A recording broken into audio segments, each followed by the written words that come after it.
ఈ కల్వరి ప్రబోధం లేక 7 మాటల సారాంశ వివరాలని తెలుసుకోవడానికి ప్రయత్నం చేద్దాం. యేసు ప్రభు చేసినటువంటి ఈ చివరి ప్రసంగం అత్యంత శక్తివంతమైనటువంటి ప్రసంగమని ఆర్చ్ బిషప్ ఫుల్టన్ జే షీన్ గారు తెలియజేస్తున్నారు. మనం గమనిస్తున్నాం యోహాను శుభవార్త 7వ అధ్యాయము 46వ వచనంలో బంట్రౌతులు, ప్రధాన అర్చకులు, పరిసయ్యులు వీళ్ళంతా వెళ్ళి యేసు ప్రభువును పట్టుకురమ్మని పంపినప్పుడు వాళ్ళు ఆయన్ను బంధించక తిరిగి వస్తూ ఉన్నారు.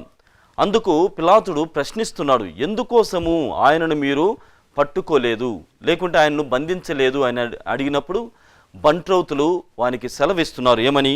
ఆయన వలె ఎవ్వడును ఎప్పుడును ఎన్నడును ఈ విధముగా మాట్లాడలేదు అని వాళ్ళు జవాబిస్తున్నారు. ఆ విధంగా గమనిస్తే ప్రియ సహోదరి సహోదరులారా, క్రీస్తు భగవానుడు పలికినటువంటి ప్రతి మాట, ఆయన నోటి నుండి జాలువారినటువంటి ప్రతి పలుకు ఎంతో శక్తివంతమైనది అని గమనించి మన జీవితాలని ఆ మాటల ద్వారా మార్పు చెందుకోవడానికి ప్రయత్నం చేద్దాం. ప్రతి ఒక్కరి జీవితంలో మనము చాలా విషయాలని నేర్చుకుంటూ ఉంటాం. ఉదాహరణ గమనించినట్లయితే చిన్న చిన్న విషయాలు, ఫిషింగ్ కానీ, కుకింగ్ కానీ, గార్డెనింగ్ కానీ, ఇలాంటి హాబీస్ని మనకని మనం నేర్చుకోం. ఎవరో ఒకరు దాని గూర్చి మనకు తెలియచేయాలి, వాని వివరాలని తెలియచేయాలి.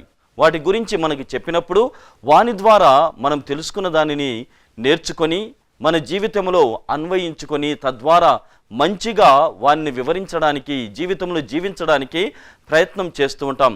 ఆ విధంగా మనము గమనించినట్లయితే మన వ్యక్తిగత జీవితాలలో నేడు సమాచారం లేకుంటే ఒక వివరణాత్మకమైనటువంటి సందేశము టీవీస్ ద్వారా, వార్తాపత్రికల ద్వారా, సోషల్ మీడియా ద్వారా, అనేకమైనటువంటి ఇతరత్ర మాధ్యమాల ద్వారా వివరాలను తెలుసుకుంటున్నాం. అలాంటి కోవలోనే వానికి మించినటువంటి ప్రసంగం లేకుంటే సమాచారం, ఇన్ఫర్మేషన్ అనేటువంటిది క్రీస్తునాథుడు ప్రతి ఒక్క క్రైస్తవుడికి ఇస్తున్నాడు. అందుకే ఈ 7 మాటలు, ఆ కల్వరినాథుడు శిలువపై నుండి పలికినటువంటి ఈ 7 పలుకులు అత్యంత శక్తివంతమైనవని మనము గమనించగలగాలి.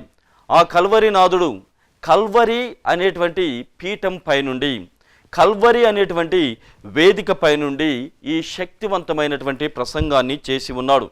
కాబట్టి మన జీవితాలలో కావున ఈ మాటలు, ఈ పలుకులు మన జీవితాలని మార్చాలని ప్రయత్నం చేద్దాం.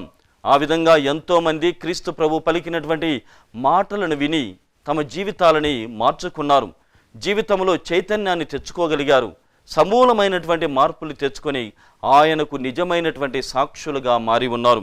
ప్రియమైనటువంటి సహోదరి సహోదరులారా, ఒక్కొక్క మాటను వివరించడానికి ముందుగా సిలువ ఎలాగో వాళ్ళు వేసేటువంటి వారు, ఒక్కొక్క మాటను వివరించడానికి ముందుగా సిలువ వేసేటువంటి విధానాన్ని మీతో చెప్పాలని ప్రయత్నం చేస్తున్నాను. ప్రియ సహోదరి సహోదరులారా, రోమా సామ్రాజ్యానికి చెందినటువంటి బంట్రౌతులు, రోమా సామ్రాజ్యానికి చెందినటువంటి సైనికులు రోమీలకు ఎవరైతే వ్యతిరేకంగా వెళ్తారో వారిని భయపెట్టేటువంటి అత్యంత ప్రమాదకరమైన శక్తివంతమైనటువంటి మార్గం లేక శిక్ష సిలువ శిక్ష. ఒకరిని భయపెట్టాలన్నా, ఒకరిని భీతి కలిగించేటువంటి విధముగా చేయాలన్నా, ఒక సమూహాన్ని లేకుంటే ఒక కమ్యూనిటీని కదిలించాలన్నా ఇలాంటి శిక్షలని వాళ్ళు వేసేటువంటి వారు. ఇంకా బాగా గమనించినట్లయితే ఎవరైనా రోమా సామ్రాజ్యానికి వ్యతిరేకంగా వెళ్ళినట్లయితే వాళ్ళు బహిరంగంగా సిలువ వేసేటువంటి వారు. ఎవరైనా వారికి వ్యతిరేకంగా వెళ్ళినట్లయితే మరుసటి రోజున, ఈరోజు మాట్లాడినటువంటి ఆ వ్యక్తి మరుసటి రోజున ఏదో ఒక చెట్టుకి వ్రేలాడుతూ కనిపించేటువంటి వాడు, శవమై నిలిచిపోయేటువంటి వాడు.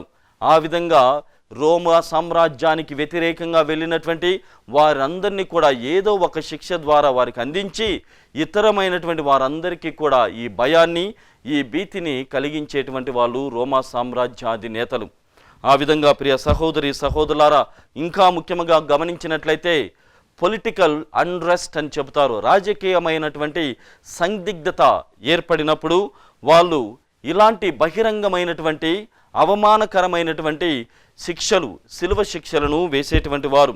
ప్రియమైనటువంటి సహోదరి సహోదరులారా, ఆ విధంగా శిలువ మరణం అనేటువంటిది శ్రమల జీవితము. శ్రమలు కోర్చి ఒక వ్యక్తిని సమూలంగా నాశనం చేసేటువంటి వారు. ఆ నొప్పి ఎలాగుంటుందంటే, ఒక్కసారిగా నొప్పిని కలిగిస్తే భరించి మరణించడమో, భరించి తరించడమో, లేకుంటే భరించి జీవితాన్ని కొనసాగించడమో జరుగుతూ ఉంది. కానీ శిలువ మరణంలో అలా ఉండదు. ఒక పెయిన్, ఇన్స్టాల్మెంట్లో పెయిన్ కలిగించడం, కొద్ది కొద్దిగా వాయిదా ప్రకారముగా నొప్పిని కలిగించేటువంటి వారు. ఆ విధంగా ప్రియ సహోదరి సహోదరులారా, యేసు ప్రభు శిలువపై మరణించినప్పుడు 2 చేతులను చాచి అలాగా మేకులతో కొట్టినప్పుడు మొట్టమొదటిగా ఆయన ఎదలో భయంకరమైనటువంటి బాధ కలిగి ఉన్నది, శ్రమ. ఆ మేకులతో కొట్టినటువంటి శిలువపై విరలాడుతుంటే ఎదపైన భయంకరమైనటువంటి బాధ కలిగేటువంటిది. దాని తర్వాత నరాలనేటువంటివి క్షీణించిపోయేటువంటివి. అటు తర్వాత శ్వాస పీల్చుకోవడం కష్టంగా ఉంటుంది. అయితే శ్వాసను వదలడం సులభమే, కానీ ఆ శరీరము అంత పైనుండి శ్వాసను పీల్చడం అనేటువంటిది చాలా కష్టతరమైనటువంటి పనిగా ఉండేటువంటిది. దానిలో భాగంగానే ఎక్కువసార్లు వాళ్ళు ఎక్కువసేపు ఉండాలనేటువంటి తత్వముతో వాళ్ళ కాళ్ళను కూడా విరగొట్టేటువంటి వాళ్ళు ఆనాటి రోమా సామ్రాజ్యాధినేతలు. ఆ విధంగా ప్రియ సహోదరి సహోదరులారా, క్రీస్తు భగవానుడు శిలువ మరణం పొంది ఉన్నాడు. శిలువ శిక్ష అనేటువంటిది ఈ విధముగా ఉన్నది. ప్రియమైనటువంటి సహోదరి సహోదరులారా, యోహాను శుభవార్త 19వ అధ్యాయము 31 నుండి 33 వచనాలు గమనించినట్లయితే, యేసు ప్రభు యొక్క కాళ్ళను వాళ్ళు విరగొట్టలేకపోయారు.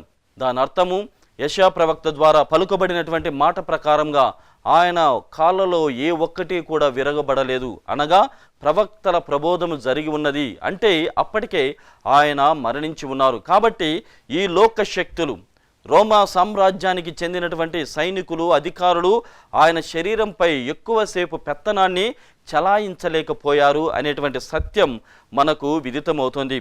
ప్రియ సహోదరి సహోదరులారా, దానిలో మనం ఈ విషయాలను తెలుసుకుంటూ ఉండగా, మరణం అనేటువంటిది ఒక మౌనం, లేకుంటే మౌనముతో కూడినటువంటి మరణము చాలా శక్తివంతమైనది. ఆ మరణ ఛాయలో మరణపు శిలువపై మరణిస్తూ యేసు ప్రభు పలికినటువంటి మాటలు చాలా శక్తివంతమైనవి. ఆయన కేవలము 6 గంటలు మాత్రమే ఉండి ఒక్కొక్క గంటకి ఒక్కొక్క మాటను పలికి చాలా శక్తివంతమైనటువంటి పలుకులతో మనల్ని జీవింపచేస్తున్నాడు. అందుకే ఆ మాటలు ఎంతో శక్తివంతమైనవని చెబుతూ ఉండగానే అవి ఎలా మరణించాలి, ఎలా జీవించాలో నేర్పుతూ ఉన్నాయి. The art of dying and the art of living అనేటువంటివి నేర్పుతున్నాయి. అంటే ప్రతి క్రైస్తవుడు క్రీస్తు పలికినటువంటి మాటలను ఉపయోగించుకొని తన్మయత్వం చెంది సొంతము చేసుకొని జీవితంలో వాటిని పాటిస్తూ ఎలా జీవించాలి, యేసుక్రీస్తు ప్రభువు కోసం ఎలా మరణించాలో వీటి ద్వారా తెలుసుకోవడము మనకు చాలా ముఖ్యమైనటువంటి మౌలికమైనటువంటి విధిగా మన జీవితాల్లో అలవర్చుకోవాలి. ప్రియమైనటువంటి సహోదరి సహోదరులారా, ఆ విధంగా క్రీస్తు భగవానుడు పలికినటువంటి ఈ 7 మాటలు ఎంతో స్వస్థతాపూరితమైనటువంటి మాటలు. వానిలో క్షమ, దయ, కనికరము మరియు నిత్య జీవపు మాటలు అందులో దాగి ఉన్నాయి. మరి మొట్టమొదటి ఈ 3 మాటలని, మొత్తము యేసుప్రభు 7 మాటలను పలకగా మొట్టమొదటి 3 మాటలు తన జీవితములో పరుల సేవలో మానవాళి కోసం ఆయన మాట్లాడుతున్నాడు. మానవాళికి అవసరమైనటువంటిది ఏమి, మానవాళికి ఎలాంటి విధముగా వారి గురించి నేను ఆలోచన చేస్తున్నాను, మనుషులు అనేటువంటి వాళ్ళు ఏ విధంగా మారాలో ఈ మాటలు మొట్టమొదటి 3 మాటలు మాట్లాడుతున్నాయి. మరి 4వ మాట, తండ్రితో ఆయన వ్యక్తిగతముగా నా దేవా నా దేవా నన్నేలా విడనాడితివి అని తన స్వీయమైనటువంటి అనుభవాన్ని, తండ్రి నుండి రావాల్సినటువంటి ఆ బాధ్యతాపూరితమైనటువంటి స్పందన కోసం ఆయన 4వ మాటను పలికి ఉన్నాడు. మరి మిగిలినటువంటి 3 మాటలని మనము గమనించినట్లయితే తన స్వీయమైనటువంటి శరీరము గురించి ఆయన చెబుతున్నాడు. తన శరీరము, తన ఆత్మ, తన మనస్సు, వీనిని వివరిస్తూ ఒక్కొక్క మాటను పలుకుతున్నారు. ఆ విధంగా ప్రియమైనటువంటి సహోదరి సహోదరులారా, శిలువపై క్రీస్తునాథుడు పలికినటువంటి 7 మాటల ద్వారా క్షమాపణ, తర్వాత నిత్య జీవము, అంతకు మించి మనము ఈ జీవితంలో చేయవలసినటువంటి కర్తవ్యమును, బాధ్యతను నేర్పుతున్నాయి. కావున వీనిలో మనము కొనసాగుతూ ఉండగా క్రీస్తు ప్రభు యొక్క 7 మాటలను ధ్యానం చేస్తూ ఉండగా ఆ కల్వరి నాథుడు మన తోడుగా ఉండాలని ప్రార్థన చేద్దాం.